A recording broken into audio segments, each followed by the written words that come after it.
En manchette cette semaine, la légalisation du cannabis. Imaginons la grande rentrée du développement durable. C'est sur la télé et Néo-Média s'associent pour diffuser des débats électoraux.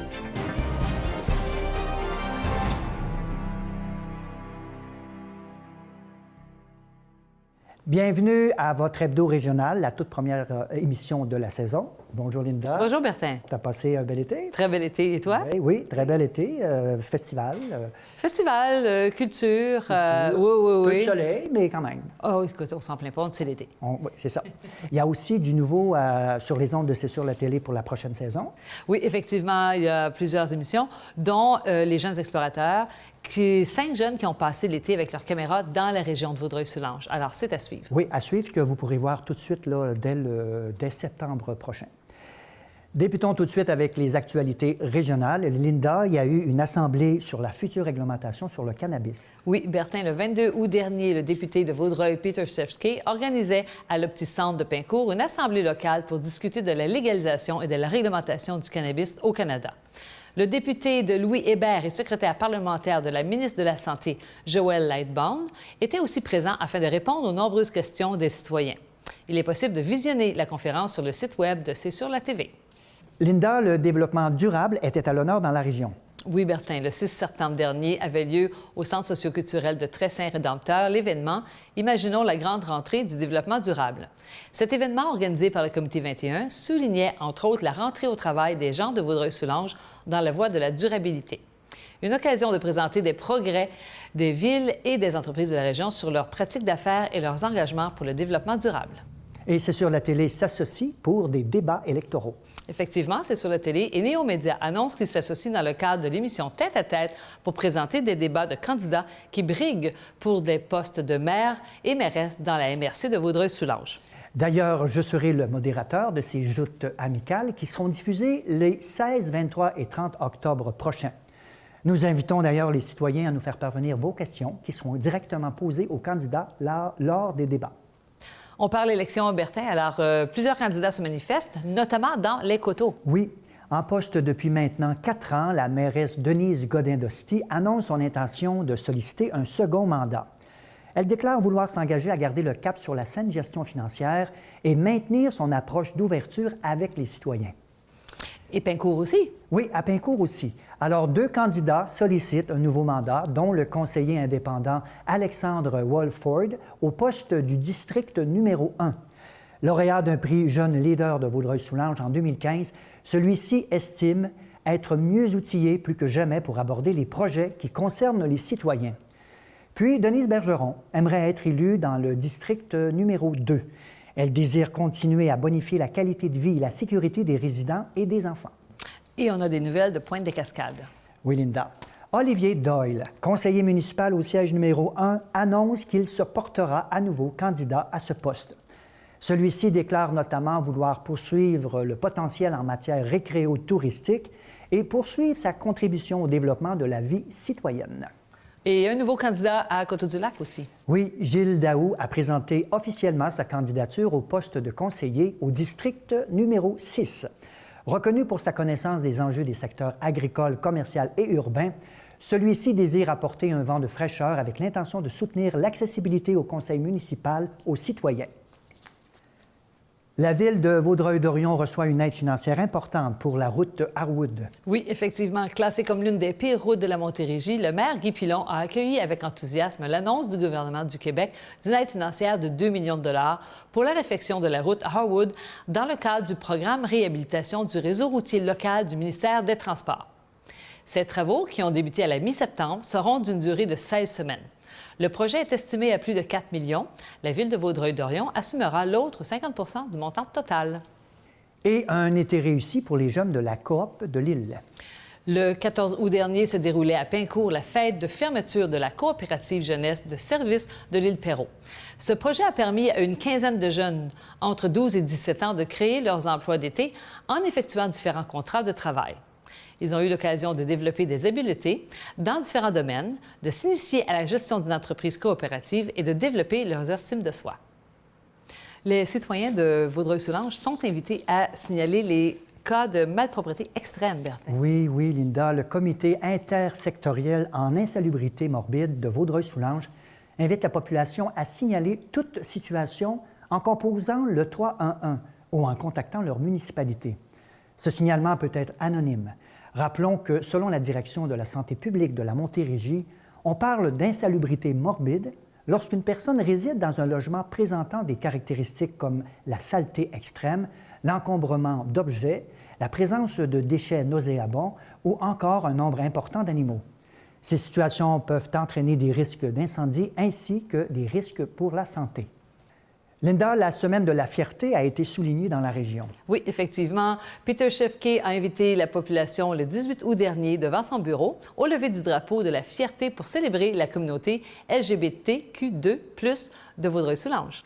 Et malgré la pluie, le Festival de la soupe de Notre-Dame de l'Île-Perrot a attiré tout de même plusieurs festivaliers. Oui, le 3 septembre dernier se déroulait le Festival de la soupe au Parc historique de la Pointe-du-Moulin à Notre-Dame de l'Île-Perrot. Plus de 1000 visiteurs ont bravé la pluie pour déguster les différentes concoctions, comme celle du Collège Bourget, gagnant de la louche d'or amateur, et du groupe Maurice, gagnant de la louche d'or chez les professionnels. Rappelons que l'acronyme SOUP veut dire symbole d'ouverture et d'union des peuples.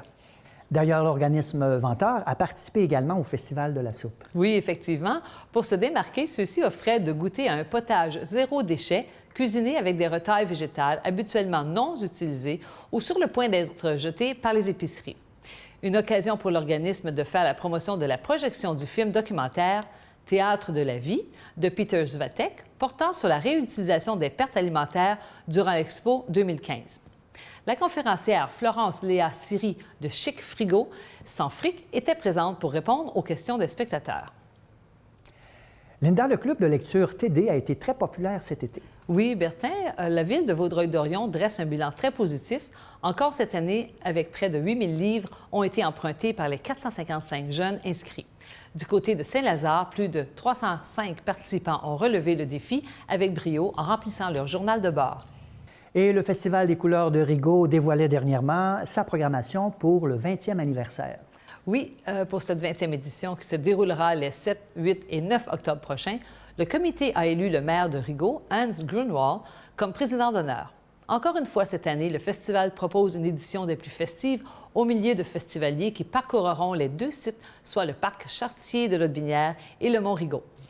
Et le labyrinthe de maïs géant est de retour au verger La Bonté. Oui.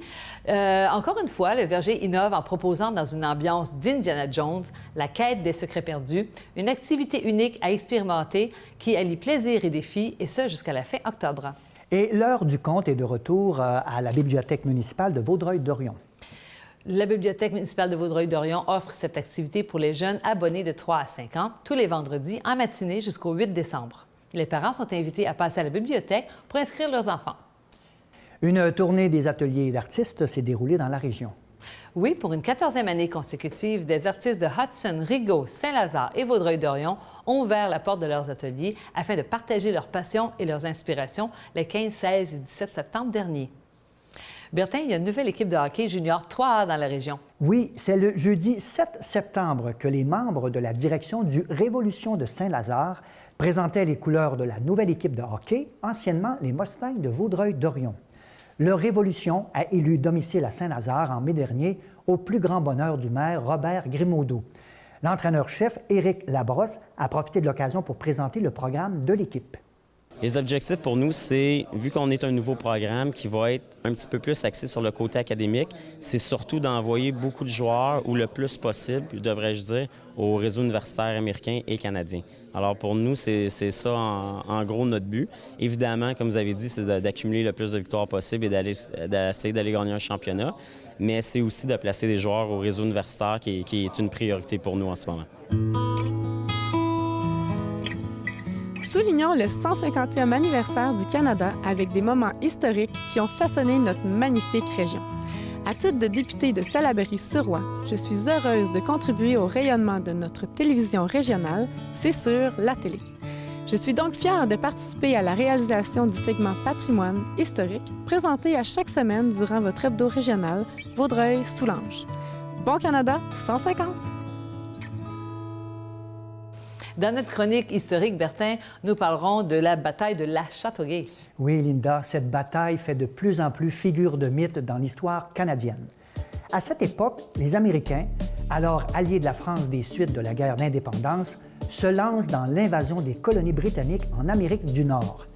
Dans ce contexte, 3000 hommes de l'armée américaine traversent la frontière en octobre 1813 dans le but de prendre Montréal. Ils remontent alors la rivière de la Châteauguay. Alerté, le lieutenant-colonel Charles de Salaberry rassemble 300 miliciens et quelques Amérindiens. L'officier joue le tout pour le tout. Il positionne ses soldats sur la rive de la rivière pour faire face aux soldats, mais il a d'autres plans pour les combattants amérindiens. Il les envoie dans un bois en leur demandant de faire un maximum de bruit. Cette tactique porte fruit. Les commandants américains craignent à une force trop nombreuse et rebroussent chemin. Le lieu historique de la bataille de la Châteauguay, situé à Hawick dans le Haut-Saint-Laurent, commémore et retrace les grandes lignes de la guerre de 1812 où les colonies britanniques en Amérique du Nord ont passé bien près de devenir des États américains. Merci beaucoup pour cette belle partie d'histoire, Bertin. Et c'est tout pour notre hebdo régional de Vaudreuil-Soulanges cette semaine. Et restez avec nous parce que tout de suite après la pause, la nouvelle émission Tête-à-tête de la saison prendra l'affiche et je reçois Lynn Laporte. À tout de suite.